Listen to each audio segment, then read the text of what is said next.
আজকে যে আলোচনার মাধ্যমে আমরা যে জিনিসটি শিখেছি সেটা হলো আমাদের জীবনের প্রত্যেকটি কাজ, প্রত্যেকটি কর্ম আমরা যদি আল্লাহর কিতাব, আল্লাহ কোরআন অনুযায়ী করি, আমরা প্রত্যেকটি কাজ যদি বিশ্বনবীর সুন্নাত অনুযায়ী করি, তাহলে আমার আল্লাহ রাব্বুল আলামিন আমাদের গুনাহগুলোকে মাফ করে দিবেন এবং আমাদেরকে জান্নাতে দাখিল করে দিবেন। এই জন্যই আমি সবাইকে আমি কোরআন পড়ার আহ্বান জানাই।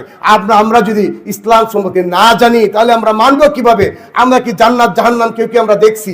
বলেন তো, আপনাকে দেখে আসছেন কেউ আমরা দেখিনি। এগুলা কোরআনে লিপিবদ্ধ আছে, হাদিসে লিপিবদ্ধ আছে।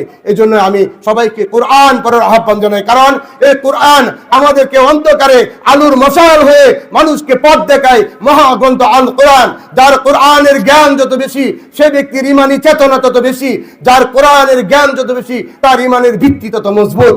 এই জন্যই আমি সবাইকে কোরআন পড়ার আহ্বান জানিয়ে, সবাইকে ইসলামকে অনুসরণ করার আহ্বান জানিয়ে, এবং আমার যে আলোচনার যে ভুল ত্রুটি হয়েছে সেই ভুল ত্রুটি ক্ষমা চেয়ে আমি আমার বক্তব্য এখানে শেষ করছি। প্রিয় ভাইরা, আমি প্রথম জীবনে কিন্তু আমি স্কুল কলেজে পড়েছি, আমি ইউনিভার্সিটিতে পড়েছি। ময়মনসিংহের যে কৃষি বিশ্ববিদ্যালয়, সেখান থেকে আমি অনার্স মাস্টার্স পাস করেছি পশুপালন অনুষদ থেকে। এরপরে আমি IBA থেকে আমি বিজনেস অ্যাডমিনিস্ট্রেশনে একটা ডিপ্লোমা কোর্স করেছি। আমি কিন্তু মাদ্রাসায় পড়েছি বড় হয়ে মাদ্রাসায় পড়েছি, আমি কিন্তু ছোটোবেলায় মাদ্রাসায় পড়িনি। এই জন্য আমি যারা আপনারা উপস্থিত আছেন, আমি সবাইকে কোরআন পড়ার আহ্বান জানাই।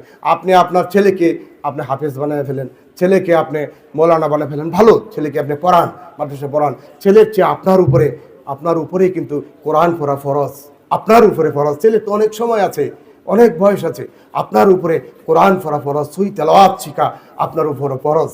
কেমনে শিখবেন সেটা আপনি জানেন, কার কাছে যায় শিখবেন সেটা আপনি জানেন, সিদ্ধান্ত আপনার। আপনি লোক খুঁজে বের করে নিজের প্রয়োজনে, কারণ নামাজ ভঙ্গ হওয়ার যে কারণগুলো, প্রথম কারণই হলো সহি তেলাওয়াত না থাকা। এই জন্যই সবাইকে আমি কোরআন শিক্ষা করার জন্য অনুরোধ করে আমি আমার বক্তব্য এখানে শেষ করছি। ধন্যবাদ সবাইকে।